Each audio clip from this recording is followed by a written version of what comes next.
Hello, everyone. Tonight we're going to slip back into December 1805, into a night that smells of candle wax, damp wool, and the smoke of campfires along the Moravian plain. Outside Napoleon's tent, frost tightens on every musket barrel. Inside, he dreams of immortality. You can almost hear the creak of his cot as he turns in his sleep, muttering in two languages at once. If you're planning to drift off too, fair warning, you probably won't survive this. So before you get comfortable, take a moment to like the video and subscribe, but only if you really like what I'm doing here. Drop your location and your local time below, just so we know where our little army of night owls is bivouacked tonight. Now, turn down the lights, turn on the fan to some soothing background music, and enjoy your evening ride together. You open your eyes, or maybe they're his eyes. The air feels heavy, a kind of slow, golden silence. Inside the imperial tent, the smell of ink, sealing wax, and wet parchment clings like a second skin. Napoleon's uniform hangs over a chair, the blue coat stiff with salt from days in the saddle. His boots, polished black, catch the lamplight like obsidian. The map table glows under a single candle. Austria, Russia, a scatter of pins marking possible fates. He dreams of Corsica again, salt air, lemon groves, the sea roaring like a god. But the dream twists. The lemon trees blacken, the sea turns to smoke. Egypt rises, the sun like a golden coin above the desert, the pyramids shimmering like mirages. He remembers standing before the mummies whispering, "Soldiers, from the top of these pyramids, 40 centuries look down upon you." It sounded magnificent then. Now it echoes, hollow as a tomb. You drift beside him through this dream, half biography, half confession. He wonders if destiny is a real thing or just a clever disguise for obsession.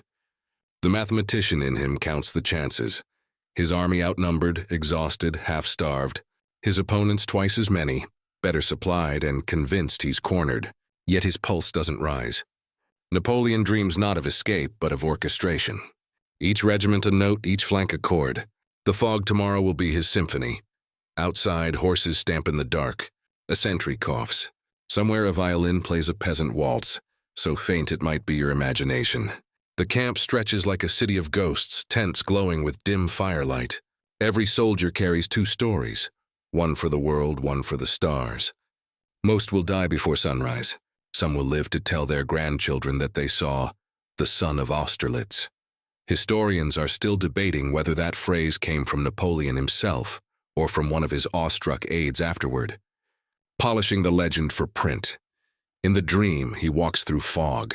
Shapes shift, an eagle made of smoke, a field of mirrors where every reflection is a different version of himself.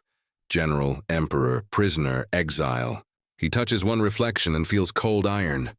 "Glory," he whispers, "is only a shadow that survives us." You try to remember that line, thinking it sounds almost poetic until you realize it's also a warning. The dream sharpens into strategy. He imagines tomorrow's battlefield like a chessboard. The Pratzen Heights, that long ridge in the center, looks tempting for the Allies, so he'll pretend to abandon it. Let them think he's weak, retreating, desperate. Then when the fog lifts and they move in, he'll strike from below, splitting their center like a wedge into butter. Simple, deadly, mathematical. Clausewitz would later call it the perfection of the tactical illusion. At the moment, it's just one man's insomnia. You float closer to his writing desk, scrawled notes in a looping hand, reserve behind Santon Hill. Devoot from South Road, wait for mist. He sketches sun rays breaking through cloud. Maybe a doodle, maybe a prophecy. Weather will decide, he murmurs, almost smiling. There's the odd detail. Napoleon, that master of logic, genuinely believed nature favored him. He once joked that the elements themselves were his allies.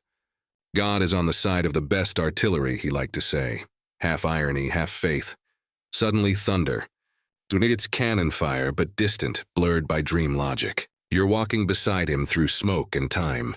The dream folds again. You glimpse Josephine's face, pale as porcelain, and his son who isn't born yet. The tent dissolves into open sky.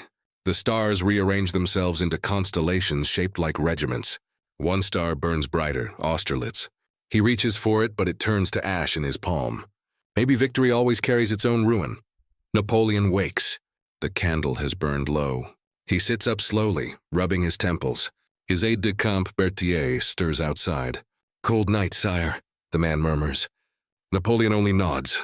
His voice is soft, like a man speaking from the bottom of a well. "Tomorrow," he says, "we'll finish it before lunch." The audacity of that line. Imagine predicting the destruction of two empires between breakfast and noon. But he means it. You step outside with him. The horizon glows faintly. Not yet dawn, just the moonlight reflecting on frost.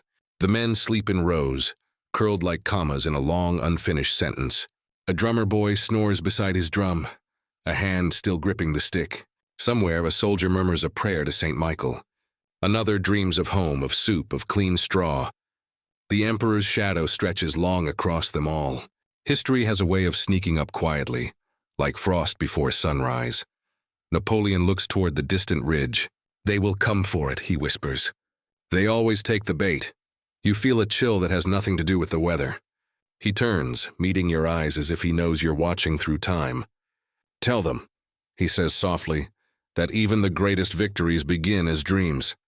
Then he walks back into the tent, sealing the night behind him. You stand there listening to wind, to silence, to destiny rehearsing its first line. The fog creeps in, swallowing the camp, and for a moment it's hard to tell if this is still a dream or the world itself preparing to vanish. You wake with the army, if wake is the right word for a night that never really ended. The air tastes of iron and cold water, the kind that stings the lungs before it fills them. All around you, tens of thousands of soldiers stir from frozen sleep, shaking frost from their coats and murmuring curses that steam in the dawn. Some scrape the rime off their boots with knives. Others just stare into the fog as if waiting for the world to appear again. That fog, the famous Austerlitz mist, it doesn't rise so much as breathe, rolling low and soft across the valleys, hiding everything but the nearest tent ropes. You can't see the ridges, the villages, or even the watchfires 50 paces away. The men joke nervously that maybe the Russians have gone home in the night. A corporal laughs and replies, "Or maybe they're standing right next to you." 3 heartbeats of silence follow before anyone chuckles again. Napoleon rides through the haze without a lantern. His gray horse moves sure-footed as if it knows the ground by memory. He passes the regimental lines with his hands tucked behind his back, coat buttoned tight, eyes unreadable. To most of these men, he's a legend glimpsed through smoke. They whisper his name as if it might summon luck. One private claims he saw the emperor smile just now. Another swears he looked like death. Historians are still debating whether Napoleon deliberately delayed the battle that morning to let the fog thicken, or whether he simply enjoyed the suspense of his own masterpiece. You follow him toward a rise, where a few officers wait shivering over a map, spread across a drumhead. Berthier points toward the invisible Pratzen heights, explaining in that flat Paris accent that the Allies are massing there. "They think we've abandoned the center, sire," he says. Napoleon nods once. "Good," he murmurs. "Let them." Then louder, "Gentlemen, today you will see me act the part of a fool. Remember, it is a performance." The officers exchange uneasy smiles. Somewhere behind you, a mule brays like a broken trumpet. Comic timing even in history's coldest morning. The plan is almost absurd in its elegance. Napoleon's right flank, Davout's corps, is stretched thin, deliberately weak. That's where the Allies are meant to strike, convinced the French line will crumble. When they pour into that gap, the Emperor will unleash his hidden reserve straight up the fog-covered valley and retake the Pratzen Heights, cutting the enemy in half. It's not about numbers. It's about rhythm, the pulse of deception. Even Clausewitz, later the high priest of war theory, admitted that Austerlitz was a symphony composed in silence. A shout pierces the mist. Form ranks. Muskets click, drums roll, and the earth seems to hum. You watch a line of grenadiers march past, their bearskin caps beaded with dew, bayonets vanishing into white vapor. One man carries a chicken tucked under his arm, last night's stolen dinner. Another has scrawled "For Josephine" on his cartridge box. It's a strange moment.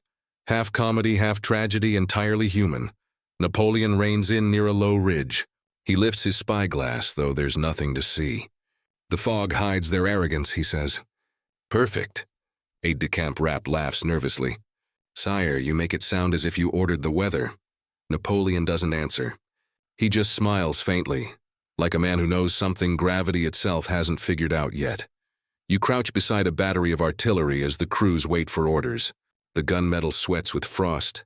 One gunner rubs his hands and mutters, "If I can't see the Russians, I'll shoot the fog itself." His sergeant replies, "Aim low.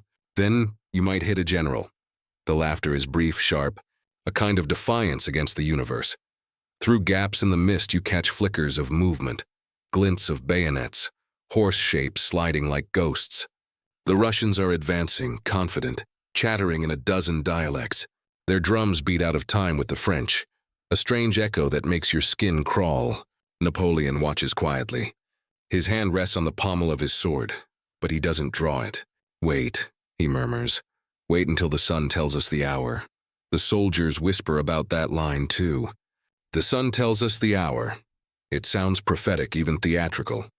In a way, it is. The Emperor's greatest weapon isn't artillery or cavalry.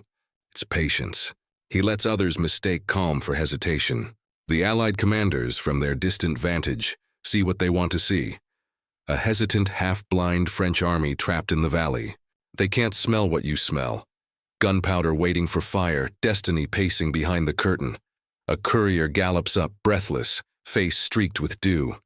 "Sire, the enemy is deploying to attack our right." Napoleon's eyes flash. "Exactly where I invited them," he says. He looks up into the fog, then, almost casually, removes one glove and feels the air. The breeze has shifted cold from the east. "Good," he mutters. "The sun will come soon." That odd detail would later make it into soldiers' memoirs, that he seemed to sense sunlight like a wolf senses prey. Minutes stretch. You hear musket fire crackle faintly from the unseen flank. Then more. The fog trembles with the sound. A runner arrives from Davout's corps. They're holding barely. Napoleon waits still. "Not yet," he says, though no one has spoken. The discipline of waiting while men die, that's the true cruelty of genius. Suddenly a ripple of light. The first weak ray of dawn cuts through the vapor, and the entire landscape changes shape. Villages emerge like islands. The frozen ponds glitter, and above it all the Pratzen Heights loom, crowded with the enemy, exactly where he wanted them. Napoleon rises in his stirrups, voice calm but fierce. "Now, gentlemen, the son of Austerlitz." Drums thunder, bugles shriek, and the hidden columns surge forward. The fog peels back like a curtain on opening night. You catch glimpses, bluecoats charging uphill, standards whipping in wind, officers shouting orders that disappear into gunfire. It's chaos, but controlled chaos, a kind of planned thunderstorm. From your place beside a cannon, you see the Emperor silhouetted against the brightening sky, cloak snapping in the breeze. For a second he looks both tiny and eternal, a man and his myth overlapping perfectly. You can almost believe the world itself is turning to face him. A gunner next to you laughs, wiping soot from his face. "The fog fooled them," he says almost kindly. "Poor devils." And you realize that's the moment victory began. Not when the cannons roared, but when belief itself switched sides. The air warms by a single degree, and yet everything has changed. The fog thins, and you begin to see the enemy for the first time. Real men, real horses, no longer just whispers in the mist. The Allied army sprawls across the ridges and valleys before you, a patchwork of Austrian white and Russian green, banners fluttering like shreds of pride. From a distance they look magnificent. Up close they look confused. The coalition is a strange marriage. Two emperors, Alexander of Russia and Francis of Austria, each certain he's the clever one at the wedding. Their generals, meanwhile, argue in three languages about where to march first.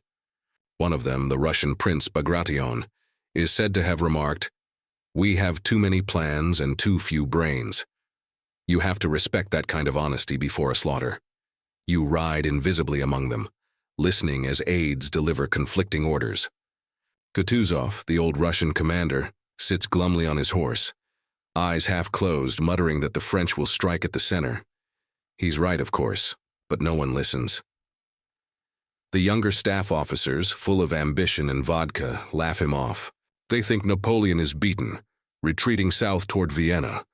The Pratzen Heights seem like a perfect place to finish him. Historians still debate whether Napoleon's feigned weakness was his boldest bluff or his riskiest gamble. The Allies had twice his numbers, more cavalry, and the higher ground. By every textbook of the time, the French should have been annihilated. Yet Napoleon understood something deeper, that victory isn't about ground, it's about attention. Make the enemy look one way while you move the other, and you own his imagination before you fire a shot. As the morning light grows, the Allied columns begin to move. You can feel the earth tremble under thousands of boots. Frost crackles, drums pound, and their officers shout orders that vanish in the vastness. The fog turns gold around them, the famous sun of Austerlitz burning through at last. Somewhere to your left, a French cannon opens fire, a deep, deliberate sound like the universe clearing its throat. Napoleon, watching from a small rise, seems almost serene. "They are giving me the heights," he says quietly. "They think I am weak." Berthier replies, "And we will let them think so for 10 more minutes, sire." Napoleon nods. 10 minutes is eternity in war. You glance at the Pratzen Heights again. The Allied army surges forward, leaving their central ridge half defended. Kutuzov curses softly, realizing too late what's happening. The Russians on the heights wave frantically for reinforcements. The Austrians keep marching, oblivious. You almost want to shout across history, "Stop, it's a trap." But time, like command, only flows one way. On the French side, Marshals Soult and Vandamme are ready, their divisions hidden below the fog line. When the Emperor finally lifts his hand, it's as if the entire earth exhales. Drums roll, muskets spark, and the French advance begins. Not as a mad rush, but as a measured silent glide. You can hear officers murmuring the same phrase down the ranks, "Steady, steady." One soldier next to you crosses himself 3 times, muttering, "For my mother, my wife, and for the soup I'll never finish." It's absurdly touching. Then he grins and adds, "And for the Russians' bad eyesight." That's your second joke of the day, and it lands perfectly. The French columns rise through the mist like ghosts reclaiming their own legend. By the time the Allies realize the trap, it's already closed. Soult's men storm the Pratzen Heights with a precision that would later be studied in every European war college. The Austrians fight hard but break when the bayonets come close. The Russians try to form squares, but the ground is slick with frost and formations crumble. The entire battlefield starts to tilt, physically and morally, toward Napoleon. Still, not everything goes perfectly. Davout's corps on the right flank is under brutal pressure. You can hear their muskets hammering in the distance, a sound like hail on tin roofs. A messenger gallops up, shouting, "The right is bending, sire." Napoleon doesn't flinch. "Then it is bending exactly as it should," he replies. "A willow, not an oak." He turns to his staff, voice calm. "Soult has 20 minutes to decide the war. Tell him the fate of Europe depends on his legs." Meanwhile, chaos erupts among the Allied high command. Alexander, the young Russian Tsar, insists on attacking the French right even harder, convinced he can break them before they seize the heights. His advisors hesitate.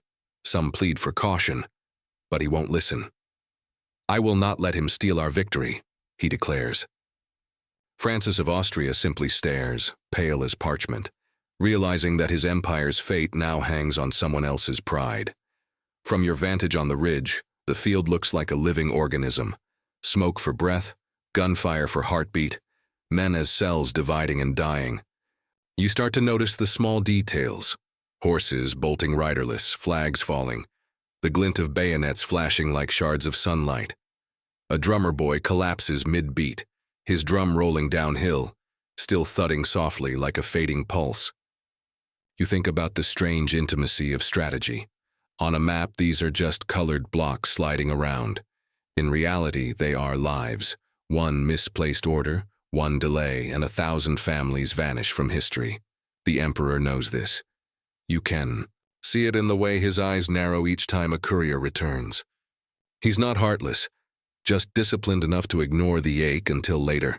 Another Allied column approaches the French center, unaware they're marching into a kill zone. Napoleon points with his riding crop. "Now, fire!" The French artillery erupts. The sound slams through your chest like thunder and bone. The cannonballs tear through the fog, skipping across the frozen ground, smashing men like puppets. The enemy line buckles, wavers, and then, slowly, breaks. Still, even in victory's birth, uncertainty lingers. Historians still debate whether Napoleon planned every moment, or simply reacted with genius-level instinct. Some claim he foresaw the fog's role, others that luck carried him. But as you watch him lower his spyglass and whisper, "It is done," you realize that luck is only the name history gives to preparation too subtle to notice. A French grenadier nearby grins through powder smoke. "We've stolen their breakfast," he says, nodding toward the fleeing Russians. You almost laugh. The sky above turns a brilliant winter blue, the kind of blue that burns your eyes after hours of gray. The sun of Austerlitz, indeed. It shines now on everything, friend and foe alike, indifferent and magnificent. The emperor dismounts for a moment, watching the battlefield unfold below. "They will call this my masterpiece," he says quietly, as if already speaking to posterity. Then he adds, "But masterpieces are painted with blood." The words hang in the air as the wind shifts again, carrying the scent of smoke, sweat, and something older, ambition burning at the edges of glory. The sun climbs higher, and what looked like divine light an hour ago now burns across a battlefield made of mud, ice, and regret. You're standing on the Pratzen Heights, once the proud crown of the Allied army, now a chaos of shouting, smoke, and shattered formations. Napoleon's trap has snapped shut like a bear's jaw, and you're inside it. Below, the valley boils with men. The French surge upward from the fog, columns upon columns, while the Allies stumble back downhill in disarray. Cannon fire rolls through the morning like a drumbeat from hell. The air smells of black powder and frozen earth. You can taste metal on your tongue, and every heartbeat feels borrowed. Napoleon sits astride his horse at the crest of the ridge, a small figure silhouetted against a golden haze. He raises his telescope and surveys the panorama that will make him immortal. Around him, aides shout reports. "Soult has taken the heights. Van Damme is pressing through the center. Davout still holds the right, sire." Each message is another tile in the mosaic of triumph. He listens, nods once, and murmurs, "Good. Let them finish it." You notice something eerie. His calm is absolute. Where others flinch at each cannon blast, he seems to breathe with it, as though the battle were keeping time for him. A sergeant near you mutters, "He fights with the weather and wins." Another replies, "Or maybe he is the weather." That's the kind of superstition genius breeds. The Allied commanders below finally realize the horror of their mistake. Kutuzov tries to rally the Russians to retake the ridge, but it's too late. The French artillery now commands the heights, pounding the valley below where thousands of men are trapped. The once proud Austrian regiments falter. Russian horsemen, blinded by smoke, charge straight into French guns. A single misjudged order multiplies into catastrophe. Historians still debate exactly when the tide became irreversible. Some claim it was at 9:30 a.m., when Soult's divisions linked hands across the ridge. Others say it happened the moment the Allied reserves hesitated, caught between conflicting commands. But standing there, you feel it. It's when the sunlight hit the fog just right, turning confusion into panic. That's when the Allies broke. You move among the men on the heights. French grenadiers reload methodically, their blue coats darkened with sweat and frost. One hums a tavern tune between shots. Another stoops to bandage a comrade's leg using a torn tricolor sash. War, you think, is made of these tiny contradictions: music and agony, discipline and improvisation. A cannonball tears past, burying itself in the frozen ground with a dull whump. You duck, though too late. A young lieutenant nearby bursts out laughing. "First time under fire?" he asks, eyes wide with adrenaline.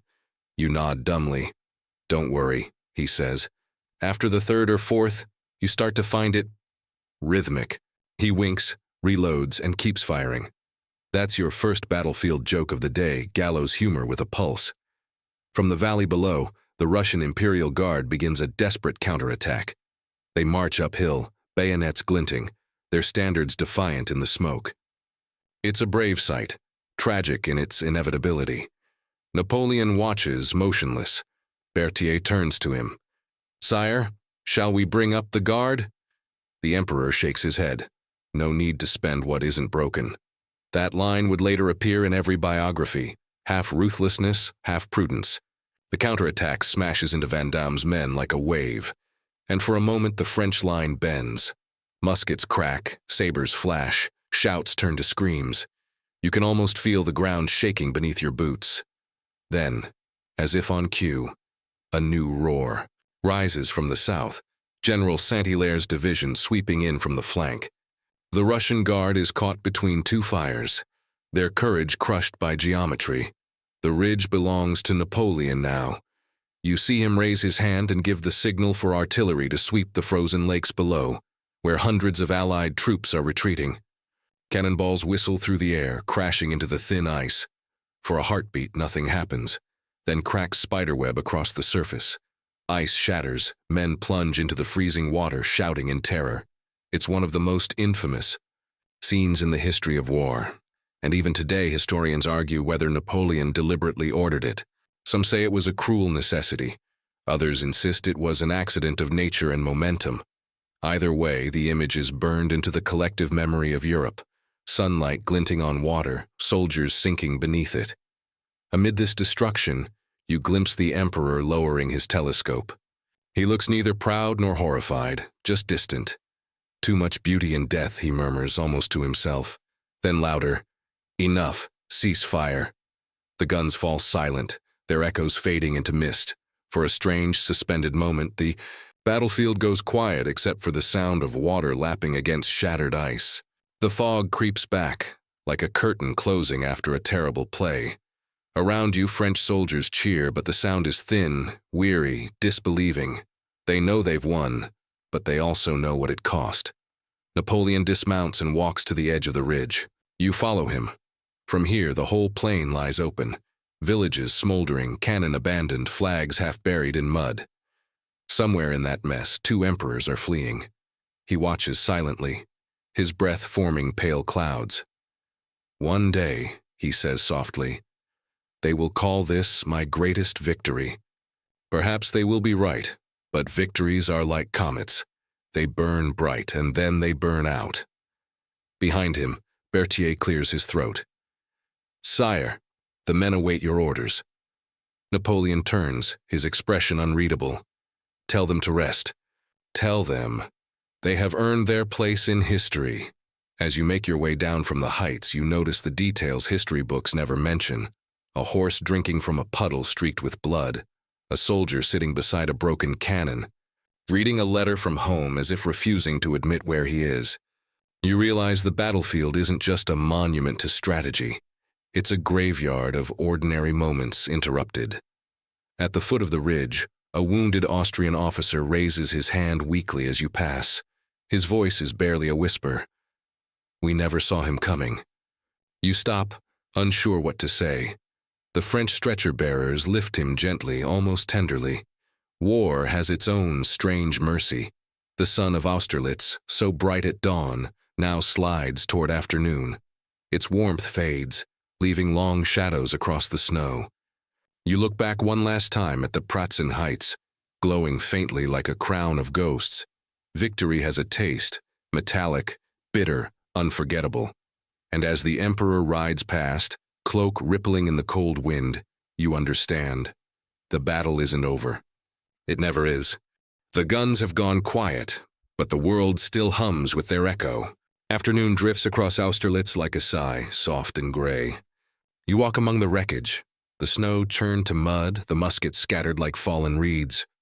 The field smells of iron and smoke, and underneath it all something faintly sweet, the scent of burned straw and broken bread from the supply wagons. Everywhere you turn, you find a new kind of silence. The kind that comes not from peace but from exhaustion. Soldiers sit in clusters, some cleaning their rifles, others just staring into nothing. A French drummer boy leans against his drum, eyes closed. You think he's sleeping until you realize his chest isn't moving. Someone's covered him with a blanket that's too small to hide the truth. Napoleon once said, "A man's only worth the memory he leaves on the battlefield." You wonder if that includes this boy, or the Russian officer you find lying nearby, one hand still clutching a cross that's frozen to his palm. War doesn't seem to discriminate between genius and innocence. It just keeps score in its own quiet way. You pass a group of French grenadiers dividing a bottle of brandy. One of them toasts, "To the Emperor." Another adds, "And to those who made him look clever." They laugh, weary but alive. The brandy burns their throats and your imagination at the same time. Humor is a shield now, thin but necessary. Across the field, stretcher-bearers move like ghosts, carrying men who will never again see the color of morning. The Emperor rides through them slowly, nodding to each group as he passes. He doesn't speak. His presence is speech enough. The wounded still raise their shakos and whisper, "Vive l'Empereur." You can't decide whether that's faith or habit. You find yourself at the edge of one of the frozen lakes. The water has begun to refreeze, trapping pieces of wreckage beneath the surface. Swords, boots, even faces. The sunlight catches on the ice, turning horror into a kind of accidental art. "It looks peaceful now," says a nearby sergeant, shaking his head.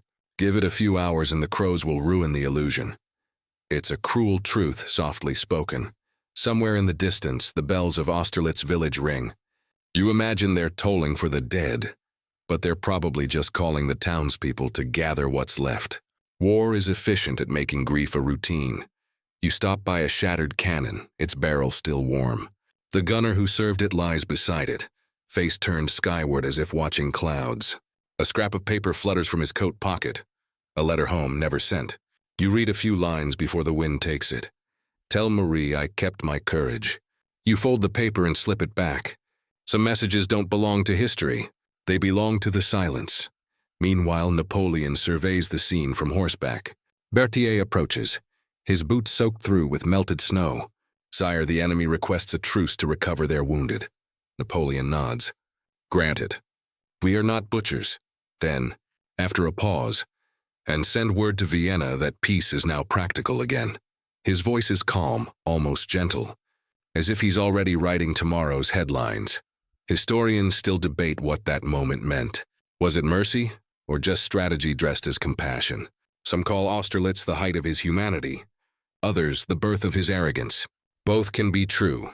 You watch him ride on, his face unreadable, the lines of fatigue visible even from a distance. A young French corporal nearby kneels beside a fallen enemy and begins to pray. In Russian. You stare. He notices your confusion and shrugs. "I picked up a few words," he says. Seems polite to let him understand. Then he smiles weakly. "Besides, who knows? Maybe someone will do the same for me one day." That's your first soft joke in an hour, and it lands with the precision of kindness. As dusk begins to fall, the battlefield glows with strange beauty. The fog returns, wrapping everything in silver. Fires flicker in the distance, and the sound of horses moving through shallow water drifts across the plain. For a moment, you could almost believe the world is starting over, wiping itself clean. But then you notice the small details again. A boot half buried in ice, a shattered drum, a broken saber glinting like glass. Each one is a sentence in a story that won't end tonight. You think of the emperors, 2 in defeat, 1 in triumph, and wonder if any of them truly understand what they've bought with their ambition. The empire Napoleon dreams of may rise from this field, but it's built on frost and memory. The soldiers who lie here will never see its marble halls. You walk back toward the French camp. Fires burn low, casting orange halos on faces that look both ancient and young. Someone's roasting chestnuts over a shell crater, and for a second the smell almost masks the battlefield. "Not bad for war," the cook says, tossing you one. You bite in, it's too hot, and you hiss, nearly burning your tongue. The cook laughs. "Even the emperor can't plan that kind of heat, eh?"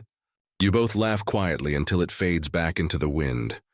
When you finally see Napoleon again, he's standing alone near a field gun, staring toward the north where the last of the Russians retreat.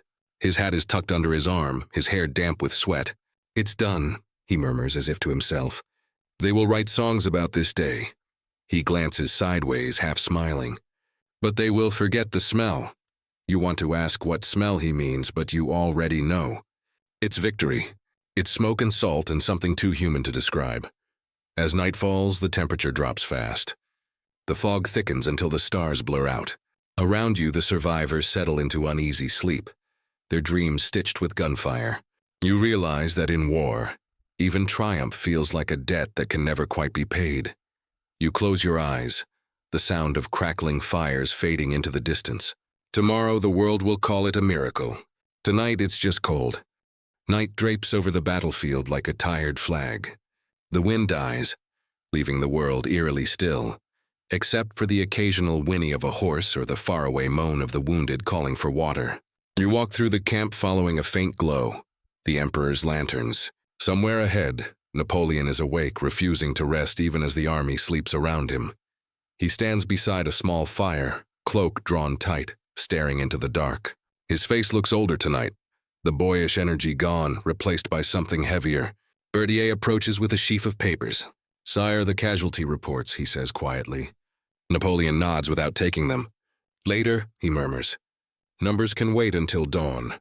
The dead already know theirs." The words sound casual, but his eyes don't move from the horizon. You sit nearby, unseen, listening to the sounds of the camp, the soft clink of tin cups, the low murmur of men telling stories they'll forget by morning. Somewhere someone plays a slow tune on a flute, sweet and shaky. It feels almost peaceful if you forget what lies beyond the mist. Napoleon finally speaks, not to anyone in particular.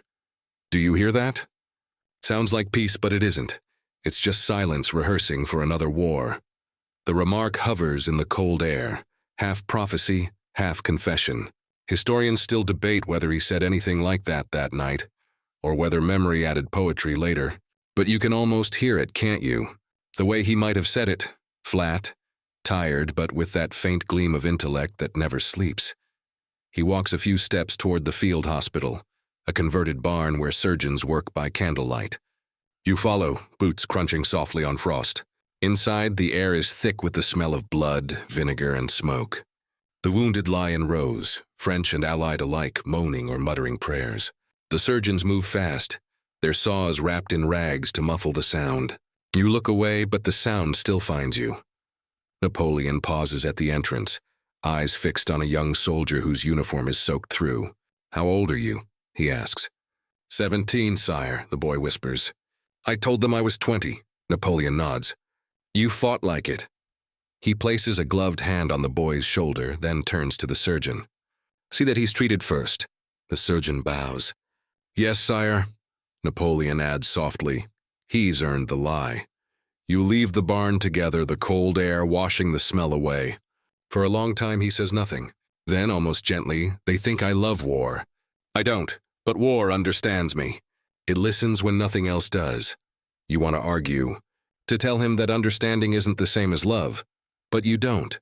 Some men can only speak to history in the language of cannons. He walks on, stopping occasionally to watch fires flicker across the plain.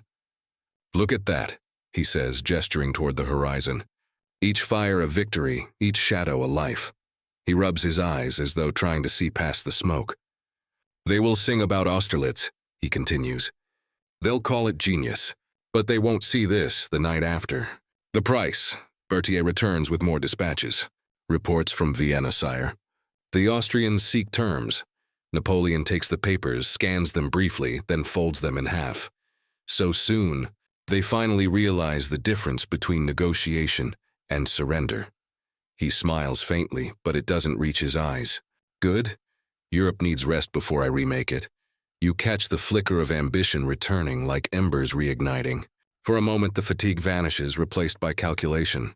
Maps unfold in his mind. Empires realign. "Peace on my terms," he murmurs. "Austerlitz will be the cornerstone." He walks toward his tent. Inside, the lantern casts long, trembling shadows on the canvas walls. On the table lie letters, medals, and a silver pocket watch. He picks it up, winds it absently, and stares at its ticking hands. "Strange," he mutters. Time moves faster after victory. Then he sits and begins dictating. His voice is brisk now, professional. "To the Minister of War," he says, "inform the people that the enemy has been destroyed. Tell them the army of France has covered itself in glory. Tell them their emperor is proud. He stops, pen hovering over paper. No, change that last part. Tell them their emperor shares their pride. He nods, satisfied, as if rewriting humility itself. Outside, a gust of wind rattles the tent flaps. You think of the ghosts wandering the fields, Austrians, Russians, French, each carrying a story that won't make it into the bulletins. The emperor's candle flickers, but he keeps writing. Later, as the camp settles deeper into sleep, he steps out again, face pale in the moonlight. It's beautiful, he whispers. You could almost mistake it for peace. He kneels briefly, touches the ground. Frost gathers on his gloves. How long do you think glory lasts? He asks, not to you, but to the earth itself. A day, a century? Long enough to forget the cost? He doesn't expect an answer, but the silence gives him one anyway. He rises, brushing frost from his coat. History will judge, he says finally. It always does. But history wasn't here tonight. Then, with that familiar half-smile, it sleeps too soundly. You watch him disappear back into his tent. The candlelight swells, then dims. Somewhere beyond, a wolf howls. Lonely, triumphant, uncertain. You realize, as the sound fades, that something has shifted. The emperor's genius has survived the night. But something else, his certainty perhaps, has begun to fracture. Austerlitz will be remembered as his greatest triumph. But in this quiet hour after glory, you can almost feel the shadow of everything still to come. The arrogance, the exile, the endless sea. And for the first time, you sense that Napoleon knows it too. Morning creeps back over the hills, shy and pale, as if afraid to look directly at what happened yesterday. The battlefield lies quiet under a thin frost, steam rising from the ground like the earth itself is trying to forget. You step out of your tent, the cold slapping your face awake. The air tastes clean for the first time in days. Empty, yes, but clean. Napoleon is already up. Of course he is. He's standing at the edge of camp with a telescope in hand, studying the horizon where the Austrian envoys are expected. His coat flutters in the breeze, and for a moment he looks like a statue that someone forgot to build yet. It will be a fine day, he says when he notices you. Fine enough for peace, perhaps. But peace doesn't come easily. It limps, it negotiates, it second-guesses itself. The Austrian delegation arrives in plain carriages. No banners, no trumpets, just white flags tied to sticks. They're led by Prince John of Liechtenstein, a man with more patience than pride. Napoleon greets him politely, even warmly. You come as friends, then, he says, not as prisoners. The prince bows slightly. We come as realists. They walk together toward a farmhouse that still stands intact, one of the few on this cursed plain. Inside, they sit by a cracked wooden table. You linger outside, close enough to hear fragments, words like territory, sovereignty, indemnity, each one sharp enough to wound without blood. Napoleon speaks softly but relentlessly. France does not conquer, he says. France liberates. But liberation has its price. Historians still debate what his tone meant that morning. Was it genuine diplomacy or the rehearsal of an empire? Some say Austerlitz made him magnanimous. Others argue it made him intolerable. You can hear both in his voice, the poet and the calculator sharing one breath. By noon, the delegates emerge pale and wordless. The Treaty of Pressburg will follow soon after, stripping Austria of pride, money, and land. The Holy Roman Empire, 1,000 years old, begins its quiet death that day. Napoleon watches them depart, the corner of his mouth twitching, not quite a smile. The old world, he murmurs, is learning to die. He turns to you. Do you know what victory tastes like? He asks. You shake your head. It's like cold wine, he says. Sweet at first, then it burns. He doesn't elaborate, and you don't ask him to. Some metaphors are meant to sting on their own. That afternoon, he rides out across the field again, accompanied by a few aides. You follow behind as he stops near a ruined cannon. They'll write about my tactics, he says. They'll call it the masterpiece of fog and deception. He gestures to the horizon, tracing invisible lines. But what they won't say is how close it came to failing. Had the sun not risen when it did? Had Soult not moved half an hour sooner? He trails off, eyes narrowing. History is a coin toss that looks like destiny. You smile faintly at the thought. That's your first light-hearted moment of the day. So you're saying the greatest general in history just got lucky? He chuckles. Luck? he says, is just the name fools give to preparation. Touché, Emperor. Still, you can see the exhaustion beneath his humor. He's already thinking ahead, to Berlin, to Madrid, to Moscow. You can almost hear the gears of his ambition grinding under his skull. The fog of Austerlitz hasn't cleared, it's just moved into his mind. As evening falls, the soldiers celebrate. Fires blaze high, wine flows, and the songs of France fill the valley. They sing of eagles and emperors, of courage and love. Someone passes you a tin cup. To Austerlitz, they shout. You raise yours and drink. It tastes like metal and victory. Not bad, but not warm either. Napoleon walks among them briefly, smiling, nodding, letting them touch his coat as if he were a living relic. Sleep well, my children, he says. Tomorrow Europe will remember your names. The soldiers cheer. But later, as you look at them curled up around dying fires, you realize he's wrong. History rarely remembers their names. It remembers his. You wander away from the camp, following the sound of running water. The lakes are thawing, faint ripples catching the moonlight. You kneel and touch the surface, cold as regret. Beneath the ice, you glimpse shapes you'd rather not describe. You whisper a small prayer, though you're not sure for whom. When you return, Napoleon is alone again, pacing by the remnants of his fire. You ever wonder, he asks suddenly, why we remember battles but not treaties? You shrug. Because treaties are written in ink, you say. Battles are written in blood. He laughs softly. Good answer. Remind me to steal it someday. He sits, staring into the coals. They'll call this my masterpiece, he says. And maybe they're right. But what is mastery, really? A talent for predicting mistakes before others make them. He leans closer to the flames. Do you know the irony?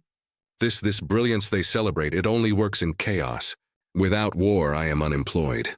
That one hits like a cannonball. You want to tell him that genius shouldn't need destruction to exist, that maybe one day he'll find glory and peace. But you can already tell he won't. Napoleon's destiny is written in marching orders. As the night deepens, snow begins to fall again. Soft, soundless, almost tender. You watch it settle on his hat, his shoulders, his boots. He doesn't brush it off. Let it fall, he murmurs. The world needs to look pure again. You stand beside him in the quiet. Behind you, the fires of victory flicker lower. Ahead, the future waits, enormous and hungry. The Emperor gazes north toward lands he hasn't conquered yet. Austerlitz was perfection, he says quietly. And perfection, he adds with the faintest smile, is a dangerous habit. The wind carries his words into the dark, scattering them like ash. Dawn again, the third since the battle. You wake to birdsong, an absurd, almost mocking sound after all the thunder that came before. The fog is gone now, burned away by a sun too bright for what it shines upon. The field of Austerlitz has become something new, a canvas of memory, of triumph, and of mourning stitched together.